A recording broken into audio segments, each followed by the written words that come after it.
ఇప్పుడు నేను చెప్పబోయే స్టోరీ ఒక మిస్టరీ. ఈ మిస్టరీ ఆకాశంలో మాయమైన ఒక వ్యక్తి గురించి. ఈ సంఘటన 24 నవంబర్ 1971లో జరిగింది. అమెరికాలో పోర్ట్లాండ్ ఎయిర్పోర్ట్ నుంచి North West Orient Airlines flight takeoff అయి సియాటల్ సిటీకి వెళ్తుంది. పోర్ట్లాండ్ నుంచి సియాటల్కు వెళ్ళడానికి అరగంట పడుతుంది. ఈ ఫ్లైట్లో 36 మంది ప్యాసింజర్లు అలాగే 6 క్యాబిన్ క్రూ ఉన్నారు. అయితే వీరికి తెలియని విషయం ఏంటంటే ఆ ఫ్లైట్లో వీరితో పాటు ఒక హైజాకర్ ఉన్నాడు. అతని పేరు డీబీ కూపర్. చూడ్డానికి అతను ఒక బిజినెస్ మ్యాన్ లా రెడీ అయ్యాడు. వయసు దాదాపు 45 సంవత్సరాల వరకు ఉండొచ్చు. అతను కావాలని ఫ్లైట్లో లాస్ట్ రోలో మిడిల్ సీట్ 18Eలో కూర్చున్నాడు. ఫ్లైట్ టేకాఫ్ అయిన తర్వాత ఫ్లైట్లో ఫ్లోరెన్స్ షాఫ్నర్ అనే పేరు గల ఎయిర్ హోస్టెస్ ను పరిచయం చేసుకున్నాడు. అతను నవ్వుతూ ఆ ఎయిర్ హోస్టెస్ కి ఒక లెటర్ ఇచ్చాడు.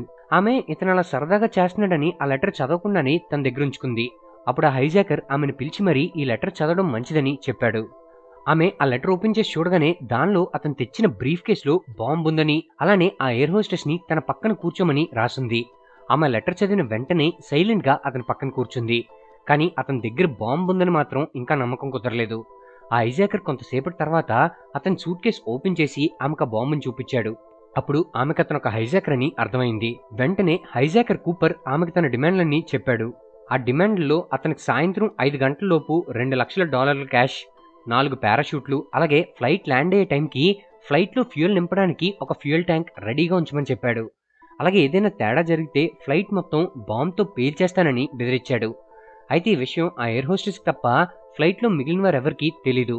ఆమె చెప్పదు కూడా. ఆమె నేరుగా కాక్పిట్లోకి వెళ్లి పైలట్లకు ఆ లెటర్ చూపించింది. అలానే షాఫ్నర్ ఈ విషయాన్ని టీనా అనే ఇంకో ఎయిర్ హోస్టెస్ కి చెప్పింది. అప్పుడు టీనా వెళ్లి కూపర్ పక్కన కూర్చుంది. అప్పుడు హైజాకర్ తన డిమాండ్లన్నింటినీ ఈ ఇద్దరు ఎయిర్ హోస్టెస్ల ద్వారా పైలట్లకు తెలియజేసేవాడు. అప్పుడు వెంటనే ఆ పైలట్ ఈ విషయాన్ని ఎయిర్ కంట్రోలర్ రూమ్ కి తెలియజేశారు. ఈ విషయం వెంటనే ఆ ఎయిర్లైన్ ప్రెసిడెంట్ అయినటువంటి డొనాల్డ్ నైరోబ్ కి వెళ్ళింది. ఇక్కడ ఆయనే డెసిజన్ మేకర్. అతను వెంటనే తన స్టాఫ్ తో కూపర్ ఏమడిగితే అవి వెంటనే చేయమని చెప్పాడు. అలాగే ఈ విషయాన్ని FBIకి ఇన్ఫార్మ్ చేశాడు.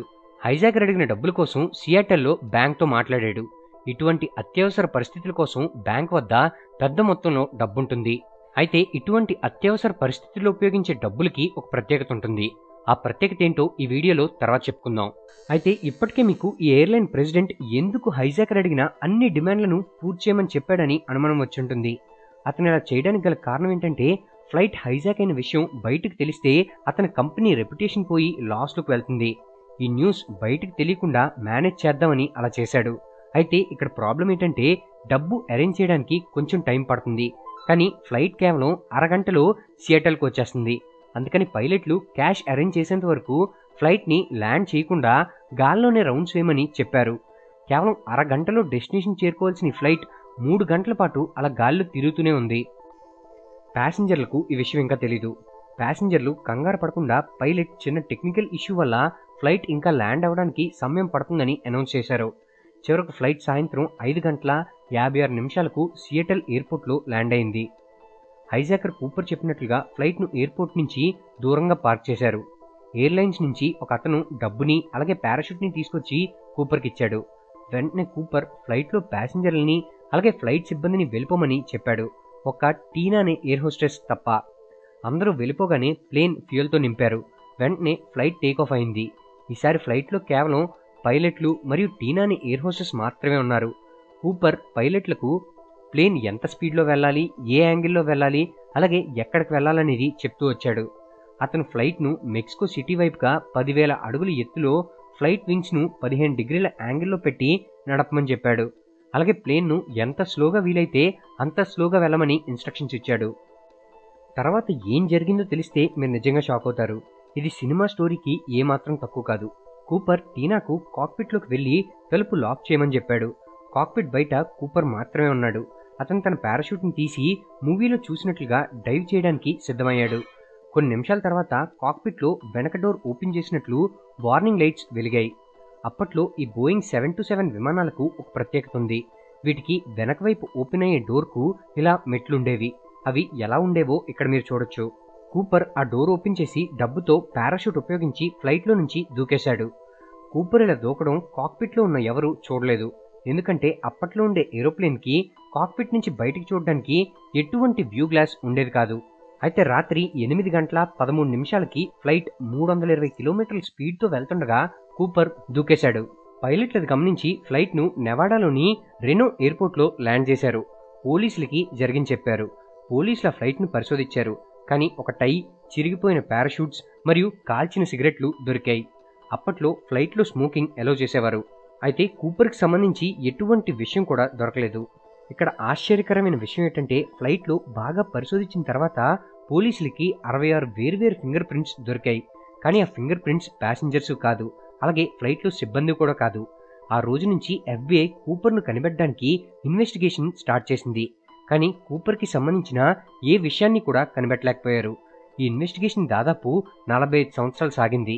ఇంకేమీ చేయలేక 2016లో ఈ కేసుని క్లోజ్ చేశారు. కానీ ఈ కేసులో చాలా ప్రశ్నలకు జవాబులు మాత్రం ఇంకా దొరకలేదు.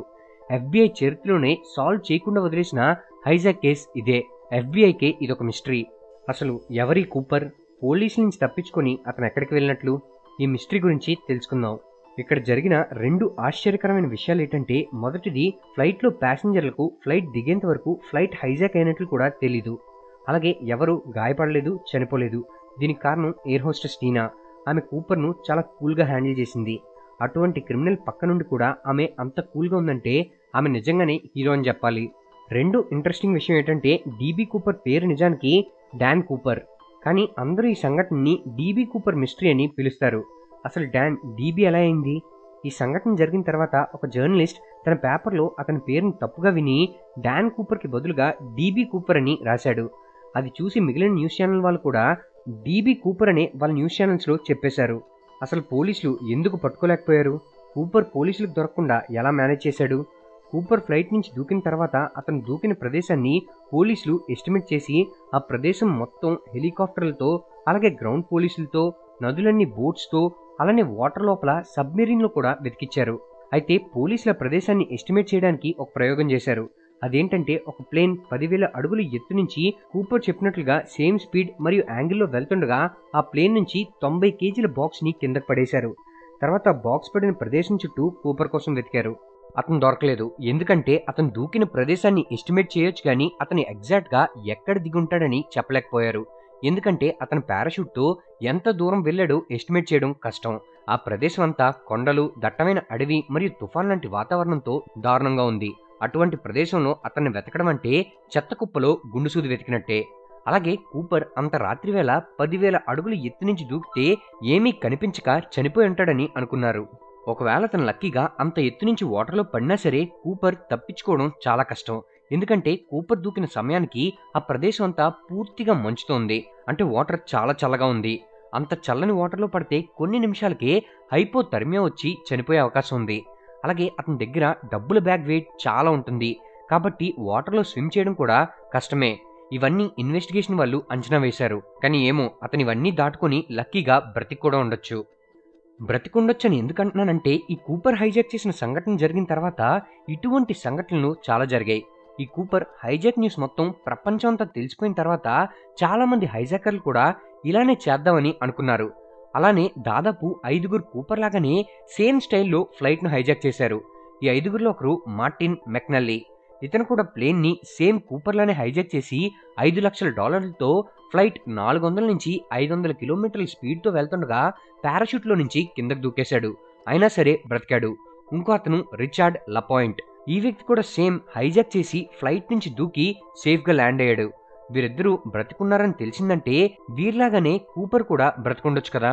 కాకపోతే కూపర్కి వీళ్ళకి వ్యత్యాసం ఏంటంటే కూపర్ దొరకలేదు, వీళ్ళిద్దరూ దొరికిపోయారు. కూపర్ కోసం వెతికినప్పుడు పోలీసులు అతని బాడీ కానీ, పారాషూట్ కానీ, $20 నోట్లు కానీ దొరుకుతాయని చూశారు. ముందు వీడియోలో మనం చెప్పుకున్నాం కదా, కూపర్కి ఇచ్చిన డబ్బుల్లో ఒక ప్రత్యేకత ఉందని. అదేంటంటే కూపర్కి ఇచ్చిన డబ్బులు మొత్తం $20 రూపంలో ఇచ్చారు. అంటే 10,000 $20 నోట్స్ ఇచ్చారన్నమాట. ఈ 10,000 నోట్లపైనున్న సీరియల్ నెంబర్ అన్నిటినీ బ్యాంక్ వాళ్ళు కూపర్కి ఇచ్చే ముందు నోట్ చేసుకున్నారు. FBI ఈ సీరియల్ నెంబర్ల లిస్ట్ మొత్తం బ్యాంకులకి అలాగే కెసినోలకి పంపించింది. ఈ సీరియల్ నెంబర్స్లో ఏమైనా నోట్స్ వస్తే వెంటనే ఇన్ఫార్మ్ చేయమని చెప్పింది.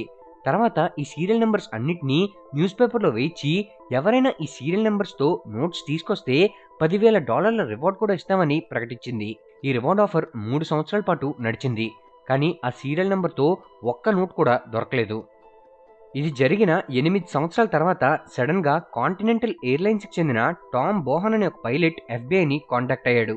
కూపర్ ఫ్లైట్ని హైజాక్ చేసిన రోజు టామ్ బోహాన్ కూపర్ ఉన్న ఫ్లైట్ నుంచి 4 నిమిషాల దూరంలో కూపర్ ఉన్న ఫ్లైట్ కంటే 4 అడుగుల ఎత్తులో ఫ్లైట్ నడుపుతున్నానని చెప్పాడు. అలాగే ఆ రోజు భారీ గాలులు వీచి వర్షం పడుతుంది కాబట్టి అతను ల్యాండ్ అయి ఉంటాడని క్యాల్కులేట్ చేసి ఎస్టిమేట్ చేసి కూపర్ వాషోగల్ నది పక్కనున్న డ్రైనేజ్ దగ్గర ల్యాండ్ అయి ఉండొచ్చని వెతకమని చెప్పాడు. పోలీసులు అక్కడ వెతకడం మొదలుపెట్టారు. కొన్ని నెలల తర్వాత టామ్ బోహాన్ చెప్పింది నిజమైంది. ఒక 8 సంవత్సరాల పిల్లోడికి ఆ నది దగ్గర నుంచి కొంత దూరంలోని $20 నోట్ కట్లు దాదాపుగా దొరికాయి. పోలీసులు వెంటనే ఆ నోట్స్ పై ఉన్న సీరియల్ని చెక్ చేస్తే ఇది కూపర్ ఇచ్చిన డబ్బని గుర్తించారు. పోలీసులు ఇంకా డబ్బుల కోసం చుట్టుపక్కల వెతికారు కానీ వారికి కేవలం $5,800 మాత్రమే దొరికాయి. అలానే కూపర్ యొక్క బాడీ కానీ పారాషూట్ కానీ దొరుకుతుందేమో అని పోలీసులు ప్రదేశం మొత్తం వెతికారు. కానీ వాళ్ళకేమీ దొరకలేదు. ఏమీ దొరకకపోయేసరికి మళ్ళీ పోలీసులు కూపర్ ఇదే నదిలో పడి చనిపోయి ఉంటాడని అనుకున్నారు. ఇక్కడ ఆసక్తికరమైన విషయం ఏంటంటే పోలీసులకి నోట్స్ తీసుకొచ్చి ఇచ్చిన ఆ 8 ఏళ్ల అబ్బాయికి అక్కడ దొరికిన డబ్బులో కొంత మొత్తాన్ని రివార్డ్గా ఇచ్చారు. వాటిలో 15 నోట్లని 2008 సంవత్సరం ఆ అబ్బాయి ఆన్లైన్లో ఆప్షన్కి పెట్టాడు. ఆప్షన్ కేవలం 15 నోట్లు అమ్మడం వల్ల అతనికి వచ్చిన మొత్తం డబ్బులు ఎంతో తెలుసా? $37,000. అంటే కూపర్ కేస్ ఎంత ఫేమస్సో మీరు అర్థం చేసుకోండి. అసలు ఈ కూపర్ ఎవరు, ఎక్కడి నుంచి వచ్చాడనే క్వశ్చన్కి ఆన్సర్ చెప్పడానికి ఎఫ్బిఐ దగ్గర పెద్దగా ప్రూఫ్స్ లేవు.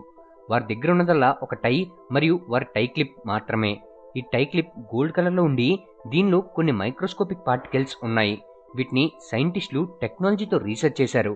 వారు టై క్లిప్ని మైక్రోస్కోప్ కింద పెట్టి టెస్ట్ చేసినప్పుడు దానిలో అనలాయిడ్, టైటానియం, అల్యూమినియం పార్టికల్స్ ఉన్నట్లు తెలిసింది. వీళ్ళు చేసిన రీసెర్చ్ ప్రకారం కూపర్ ఏదైనా కెమికల్ లేదా మెటల్కి సంబంధించిన కంపెనీల్లో కానీ లేదా ఏరోనాటికల్ ఇంజనీరింగ్ కంపెనీలో బోయింగ్ ఫ్లైట్స్ మ్యానుఫ్యాక్చరింగ్ యూనిట్లో పనిచేసి ఉంటాడని అనుకున్నారు. ఎందుకంటే టై క్లిప్లో దొరికిన అన్నలాయిడ్ టైటానియంను అప్పట్లో ఏరోప్లేన్ తయారు చేయడానికి ఉపయోగించేవారు. అలానే ఇంకో ఎఫ్బిఐ ఏజెంట్ కూపర్ ఎయిర్ ఫోర్స్లో కార్గో లోడర్ అయ్యుండొచ్చని చెప్పాడు. ఎందుకంటే కార్గో లోడర్కి పారాషూట్ ఎలా వేసుకోవాలి, ఎప్పుడు ఓపెన్ చేయాలి, అలానే ఏరోప్లేన్ నుంచి ఎలా దూకాలని అంతా తెలుసుంటుంది. ఇన్వెస్టిగేషన్ స్టార్ట్ చేసిన మొదటి సంవత్సరంలో ప్యాసింజర్లు మరియు ఏరోప్లేన్ సిబ్బంది సహాయంతో పోలీసులు కూపర్ ఎలా ఉంటాడని ఒక స్కెచ్కి ఇచ్చారు. అయితే గీసిన మొదటి స్కెచ్ ఇలా ఉంది. కానీ ఫ్లోరెన్స్ షాఫ్నర్ మరియు కూపర్ని చూసిన కొంతమంది స్కెచ్ అంత పర్ఫెక్ట్గా రాలేదని చెప్పారు. ఇంకో కొత్త స్కెచ్ వేయడానికి దాదాపు 1 సంవత్సరం పట్టింది. అది కూడా అంత పర్ఫెక్ట్గా రాలేదు. తర్వాత 3వ స్కెచ్ గీశారు. ఈసారి స్కెచ్ యాక్యురేట్గా వచ్చింది. ఈ స్కెచ్ చూసిన కొందరు కూపర్ ఎగ్జాక్ట్గా ఇలానే ఉంటాడని చెప్పుకొచ్చారు. ఈ స్కెచ్కి చాలామంది మ్యాచ్ అయ్యారు. ఈ మ్యాచ్ అయిన వాళ్ళలో ఒక 2 స్టోరీలు మాత్రం చాలా ఇంట్రెస్టింగ్గా ఉంటాయి. మొదటివారు రిచర్డ్ మెకాయ్. ఇతను కూపర్ సంఘటన జరిగిన 5 నెలల తర్వాత ఒక ఫ్లైట్ని సేమ్ స్టైల్లో హైజాక్ చేసి కూపర్ లాగా $5,00,000 మరియు 4 పారాషూట్లు డిమాండ్ చేశాడు. తర్వాత డబ్బుతో ప్లేన్ నుంచి దూకేశాడు. కానీ 2 రోజులకే ఎఫ్బిఐ ఇతన్ని పట్టుకుని అరెస్ట్ చేసింది. ఇతనికి 45 సంవత్సరాల శిక్ష పడింది. చాలామంది రిచర్డ్ మెకాయే కూపర్ రెండోసారి హైజాక్ చేసి దొరికేశాడని అనుకున్నారు. శిక్ష పడిన 2 సంవత్సరాలకి రిచర్డ్ మెకాయ్ జైలు నుంచి తప్పించుకునే ప్రయత్నంలో చనిపోయాడు. ఇదంతా చూసి ప్రాబ్లం సాల్వ్ అయిపోయిందని అనుకుంటున్నారా? స్టోరీలో ఇంకో ట్విస్ట్ ఉంది. ఎఫ్బిఐ ఇప్పటికీ కూడా రిచర్డ్ మెకాయే కూపర్ అని అఫీషియల్గా చెప్పలేకపోతుంది. ఎందుకంటే రిచర్డ్ మెకాయ్ ఫేస్ పోలీసులు వేసిన స్కెచ్తో మ్యాక్సిమం మ్యాచ్ అవ్వలేదు. కూపర్ ప్లేన్ హైజాక్ చేసిన సమయంలో రిచర్డ్ మెకాయ్ లాస్ వేగాస్లో ఉన్నాడని ఇన్వెస్టిగేషన్లో తెలిసింది. దీనివల్ల రిచర్డ్ మెకాయ్ డీబీ కూపర్ కాదని క్లియర్గా తెలుస్తుంది. రెండో అనుమానితుడు రాబర్ట్ రాక్స్ట్రా. ఇన్వెస్టిగేషన్ మొదలుపెట్టిన కొత్తలో ఇతను అనుమానితుల లిస్టులో మొదట్లో ఉండేవాడు. ఎందుకంటే ఇతని ఫేస్ స్కెచ్ చాలా వరకు మ్యాచ్ అయింది. కానీ ఎఫ్బిఐ 1979 సంవత్సరం తర్వాత ఇతను వదిలేసింది. అలానే అనుమానితుల లిస్టులో నుంచి ఇతని పేరు కూడా తీసేసింది. ఎందుకంటే ఎఫ్బిఐ దగ్గర ఇతనే కూపర్ అని చెప్పడానికి ఒక్క ఆధారం కూడా లేదు. తర్వాత 2019 సంవత్సరంలో ఇతను చనిపోయాడు. ఇంత జరిగిన తర్వాత కూడా ఈ మిస్టరీ ఇంకా సాల్వ్ అవ్వలేదు. అసలు డీబీ కూపర్ ఎవరు, ఏంటి అని చెప్పడానికి ఒక్క ఆధారం కూడా లేదు.